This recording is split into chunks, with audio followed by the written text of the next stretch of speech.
हजारों वर्षों से एक ही भूभाग में एक ही तरह की जलवायु और एक ही जैसे सामाजिक ढांचे, एक जैसी आर्थिक पद्धति में जीते रहने के कारण भारतीय समाज के लोगों के रंग रूप, वेशभूषा, रहन सहन और जीवन से संबंधित सभी विचारों में एक अद्भुत सी एकता आ गई है। भारत में रहने वाले लोगों की इस एकरूपता को देखते हुए एक नस्ल के लोगों को दूसरी नस्ल के लोगों से अलग कर पाना काफी मुश्किल हो गया है। लेकिन फिर भी कुछ कसौटियों के आधार पर भारत की जनता की नस्ल की पहचान की जा सकती है। पूरी दुनिया में जितनी भी जातियां रहती है, उनकी मूल जातियों की पहचान भाषा और शरीर के गठन को देखकर की जाती है और इस विषय का अध्ययन भी अलग अलग शास्त्रों के रूप में विकसित हो गया है, जिसके प्रयोग से मानव जाति के इतिहास को जानने में काफी मदद मिलती है। भाषा के आधार पर इंसान की नस्ल का पता लगाना कुछ सरल काम हो गया है, लेकिन रंग रूप और शरीर के ढांचे को देखकर किसी आदमी के मूल खानदान का पता लगाना इतना आसान नहीं है, क्योंकि जलवायु के प्रभाव और दूसरी जातियों में विवाह के कारण शरीर की बनावट में काफी बदलाव आ जाता है। इंसान की नस्ल को पहचानने में रंग की बहुत ही अहम भूमिका होती है। कई इतिहासकारों और शोधकर्ताओं का ये आम विश्वास है कि गोरे रंग के लोग आर्य वंश के हैं, वहीं दूसरी ओर जिनका रंग पक्का काला है वे सभी आर्यतर नस्ल के हैं। ऐसे में आर्य और आर्यतर जातियों के वैवाहिक संबंध से जिस नई नस्ल का जन्म हुआ, उसका प्रभाव शारीरिक बनावट पर भी हुआ और इस नई नस्ल की खोपड़ी की लंबाई चौड़ाई देखकर भी इसकी अलग ही पहचान की जा सकती है। मानव जाति की नस्लों का अध्ययन जन्म विज्ञान में किया जाता है और इसमें पूरे संसार की जातियों को 3 नस्लों में बांटा गया है। पहली नस्ल गोरे लोगों की है, जिसे कॉकेशियन कहा जाता है।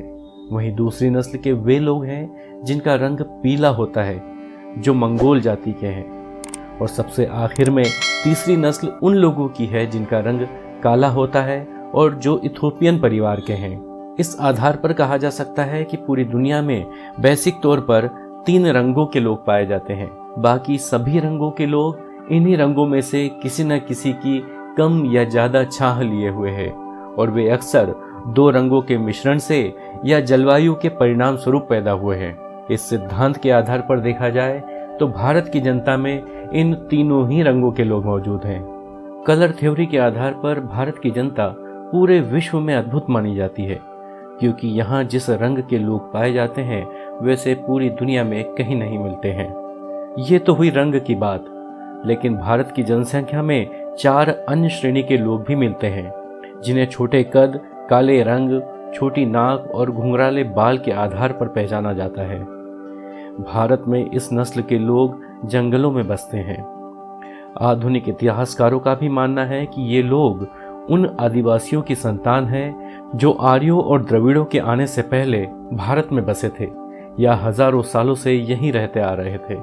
जंगली जीवन के आदी होने के कारण आज भी इस नस्ल के लोग शहरों से दूर जंगलों में रहना पसंद करते हैं। इसके अलावा भारत की जनता में ऐसे लोगों की भी काफी तादाद है जिनका रंग काला, मस्तक लंबा, सिर के बाल घने और नाक बड़ी और चौड़ी होती है।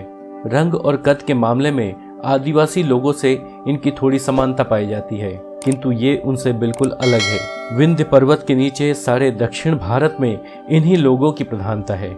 ये ही द्रविड़ जाति के लोग हैं जिनके पूर्वज शायद आर्यों से भी पहले भारत आए थे या इस भारत भूमि पर निवास करते आ रहे थे।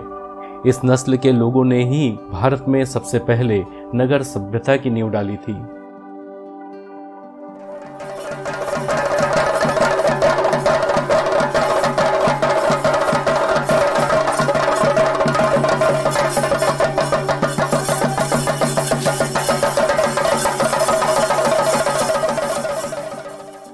वहीं आर्य जाति के लोगों का कद लंबा, गोरा और नाक पतली और नुकीली होती है। शुरुआती आर्यों के जिस रंग रूप का वर्णन पुराने साहित्य में मिलता है, अब वह काफी कुछ बदल गया है। संस्कृति के 4 अध्याय जैसी अमर रचना लिखने वाले विद्वान रामधारी सिंह दिनकर के मुताबिक भारत की जलवायु के असर और द्रविड़ों और आदिवासियों के साथ वैवाहिक संबंधों के कारण भी आर्यों के रंग में काफी बदलाव हुआ है। इंडो एशियन कल्चर में साल 1954 में डॉक्टर सुनीति कुमार चटर्जी का एक लेख प्रकाशित हुआ था, जिसमें उन्होंने यह अनुमान लगाया था कि मंगोल जाति के लोग आर्यों के आगमन के पूर्व ही भारत में आ चुके थे, क्योंकि किरात नाम आर्यों के शुरुआती साहित्य में मिलने लगा है और मंगोल जाति का ही प्राचीन नाम किरात है।